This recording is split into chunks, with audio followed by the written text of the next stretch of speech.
During my lunch break at work, I found myself speaking in hushed tones, a stark contrast to the unintentional volume of my recent phone call.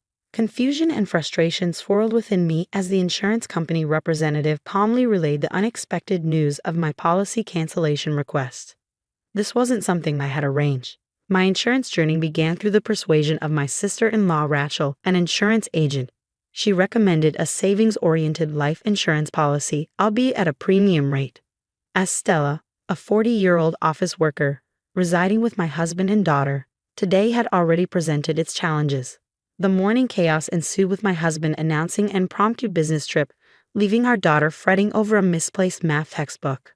Amidst the flurry, I couldn't hold back a remark about preparation. While Amy quickly apologized and promised better care, my husband's grievances rang louder, his focus on missing socks irking me. In the heat of the moment, as he packed, I couldn't help but wonder about his frequent business trips and the sudden preference for casual attire. Memories of past infidelity stirred, his transparent attempts at concealment doing little to mask his actions. He had pleaded for forgiveness before, involving family members to sway my decision. Yet here we were again, his apologies falling hollow amidst the echoes of betrayal. His tears, once a plea for clemency, now seemed merely pitiful, a facade crumbling under the weight of his repeated transgressions. "I've had it," I declared to my husband, my voice firm with resolve. "If there's another issue, we're done." With those words hanging in the air, I handed him the divorce papers to fill out and took charge, transferring all our savings into my account. Despite forgiving him, any love I once felt had evaporated. My husband's selfishness had worn me down. His neglect of our daughter Amy and his inability to prioritize her well-being or spend quality time with her had eroded my patience. But for Amy's sake, I planned to endure a while longer before initiating divorce proceedings. The morning turmoil over Amy's missing textbook left me drained. With no time to pack lunch, I sought refuge in a deli near my office during my break. A poster from an insurance company caught my eye, triggering a memory of the policy I held, promising a celebratory cashback after a certain period. The anticipation of this bonus brought a glimmer of excitement, igniting my thoughts of how I could use the money, perhaps for new fall clothes for Amy. Yet my optimism was short-lived. A visit to the bank to update my passbook revealed no celebration money, and to my surprise, this month's insurance premium hadn't been deducted. Suspicion crept in, fueled by my husband's shady actions earlier that day. A call to the insurance company, only to find my sister-in-law Rachel absent, led to another woman explaining the cancellation of my policy. Despite her assurances of paperwork being in order, I sensed something amiss. The absence of any deposit for cancellation fees further fueled my doubts. The implication that the insurance company bore no fault in the matter only heightened my suspicion. It was clear. I needed to make my stance unequivocally clear. I had never intended to cancel my policy, and I made that clear when I called the insurance company back. "You better confirm with Rachel," I insisted before abruptly ending the call. With my lunch break slipping away, I barely had time to touch the food I bought from the deli. But hunger was the least of my concerns. I had more pressing matters to address. Seeking permission from my boss to leave early, I swiftly wrapped up my remaining tasks before departing the office ahead of schedule. Dialing my husband's number, I steeled myself for his response, fully aware that he might be busy at work. "Stella, why are you calling?" "I'm at work," he grumbled upon answering, the cheerful music in the background a stark contrast to his demeanor. Frustration bubbled within me as I confronted him about the cancellation of my life insurance policy. "This is absurd," I snapped, my suspicions weighing heavily on him and Rachel. "I might have been scammed, and I'm considering involving the police." His admission took me aback. "It was me, okay," he confessed, catching me off guard with his sudden honesty. But any relief was short-lived as anger simmered beneath the surface. "So it was you," I retorted sharply. "Where's the cash value then?" His response about using it to support his mother only fueled my frustration. "Support?" I repeated incredulously. "Did something happen to her? Why does she suddenly need money?"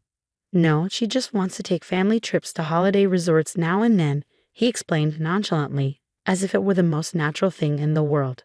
I was taken aback by my husband's unexpected words. "You canceled my life insurance without my consent, and you used it for travel expenses?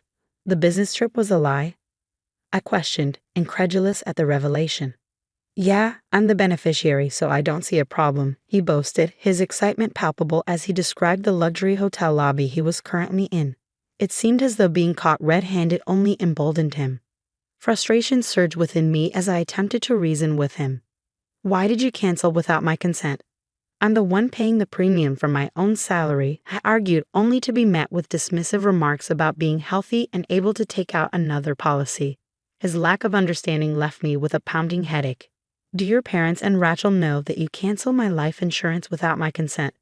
Didn't my father-in-law say anything? I pressed, hoping for some semblance of accountability. But his nonchalant response only fueled my irritation. Rachel is obviously an accomplice. You and Rachel forged my handwriting and stamped it, right? I accused, dismayed by their apparent disregard for my consent. His attempts to justify his actions fell flat. I want to take a break and have some fun once in a while. It's okay, right? We came on a family trip and everyone's happy, he insisted, oblivious to my concerns. The exclusion of Amy and me from his definition of family stung. Isn't your family Amy and me? Insurance is for emergencies, and I'd be happier if I didn't have to use it. Shouldn't you consult me first if you want to support travel expenses? I countered, growing increasingly exasperated by his childish excuses. His refusal to acknowledge the gravity of the situation only fueled my frustration. You're making me not want to talk by getting angry like this. What a pain in the ass if you keep up this bickering, he retorted, further straining our already tense exchange. I wouldn't mind getting a divorce, I muttered under my breath, contemplating the possibility. I bet you couldn't pull it off. My husband's newfound assertiveness, perhaps fueled by the tourist ambience, didn't escape my notice. Understood, I replied tersely before ending the call.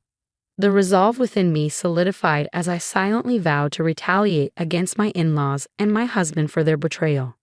My patience, worn thin by years of forgiveness, had finally reached its limit. What I had once perceived as a normal family dynamic now revealed itself as a facade of deceit and manipulation. It was time to sever ties. Without hesitation, I made my way to the courthouse. Clutching the divorce papers my husband had filled out, a symbolic talisman of my newfound determination. Submitting the papers, I took the first step towards liberation. Collecting my daughter Amy from her after-school program, I broke the news gently, explaining the impending divorce.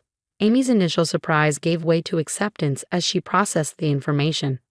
Upon arriving home, Amy's innocent question caught me off guard. So, Dad isn't coming back home anymore? She asked, prompting me to clarify the situation. Your dad won't be back tonight because he's on a business trip. We're getting divorced, so we'll be living separately, I explained gently, unaware of the depth of her understanding. Her immediate response surprised me.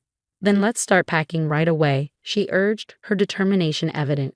Confusion swept over me until her next words brought clarity. You're breaking up with Dad, right?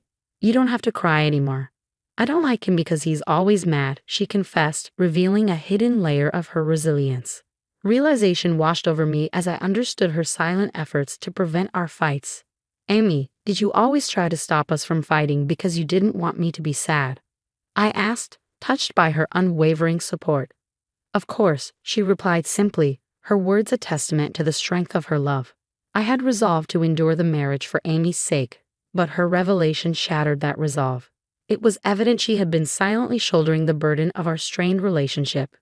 Amy's intervention in our fight stemmed from her concern for me. Dad never plays with me even on his days off, she confessed, her words tinged with sadness. He tells me to go away whenever I try to talk to him. He only uses me to say something mean to you. Her admission pierced my heart, revealing the depth of her sorrow. It was a painful realization that my husband's selfishness had not only affected me but had also left its mark on Amy. I'm sorry, Amy, I murmured, my voice thick with emotion. I've made you go through a lot. From now on, it's just going to be the two of us, but I'll take good care of you. I really love you. Determined to shield Amy from further sadness, I busied myself with preparations. While she focused on her homework, I reached out to a lawyer, searched for realtors and movers online, and contacted my parents. Upon hearing our plight, my parents insisted we return home immediately. Amy doesn't have to transfer schools, my father assured. And tomorrow morning, I can borrow a truck to help us move our things. With their support, I began the process of transitioning our lives. I informed the landlord and Amy's school of our relocation, deciding to tackle the paperwork gradually. And with work, I requested a vacation day for tomorrow, signaling the beginning of our new chapter. I was determined to get everything sorted before my husband returned home. The next day, with the help of my parents, we swiftly relocated our belongings to their house.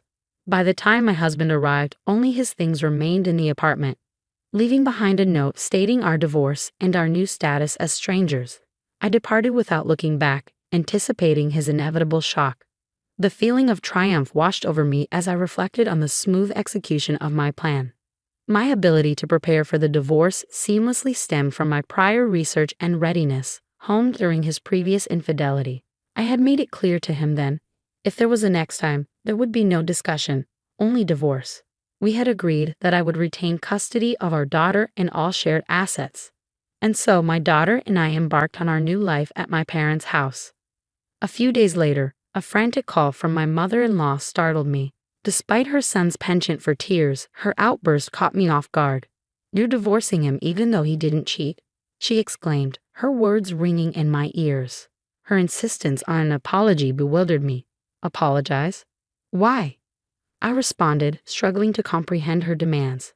The abruptness of my question seemed to catch her off guard, silencing her momentarily. As she attempted to reassert herself, I found myself questioning her identity. "Who are you?" I blurted out, unable to shake off the suspicion of a potential scam call. Her hesitation only fueled my uncertainty. "If you don't identify yourself, could this be a scam call?" I challenged, refusing to yield until I was certain of the caller's legitimacy. I decided to seize upon my slip of the tongue. After all, now that we were divorced and strangers, there was little point in engaging in serious conversation with those who unilaterally canceled a life insurance policy. "Don't be ridiculous, Stella. If you're going to take that attitude, I have a few things to say too," my mother-in-law retorted, her fury palpable. But her anger didn't faze me. "What are you talking about? Do you think you can just do something like that?" I challenged, refusing to back down. I had an agreement with him. If there was any issue, we'd divorce immediately, and he told me on the phone that we were getting divorced. My words left her speechless, and I seized the opportunity to press on. If he wanted to go on a trip, he should have just talked to me about it. Why did he have to commit a crime? Is your whole family looking to end up in jail or something? Canceling life insurance without consent qualifies as forgery. That could lead to imprisonment from 3 months to 5 years. So I'm ready to fight this thoroughly. I don't want to hear about how his family has no savings or how they're poor. My husband might have just done this nonchalantly, but that's precisely why I can't forgive him. The mention of imprisonment seemed to catch her off guard, and she faltered, but it was too late. I hung up and blocked all calls from my husband's family. After that, my husband was so shocked by the divorce that he voluntarily left his job and became a shut-in. As for the life insurance issue, we utilized the financial ADR system, which successfully resolved insurance-related disputes outside of court. Rachel, my sister-in-law, faced disciplinary action and was fired from her insurance company.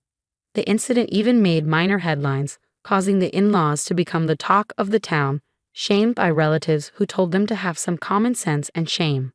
Both my husband and Rachel found themselves unable to work and in a financial crunch. Meanwhile, I was living freely with my daughter Amy back at my parents' house. Determined to make up for the hardships Amy had endured, I showered her with plenty of love.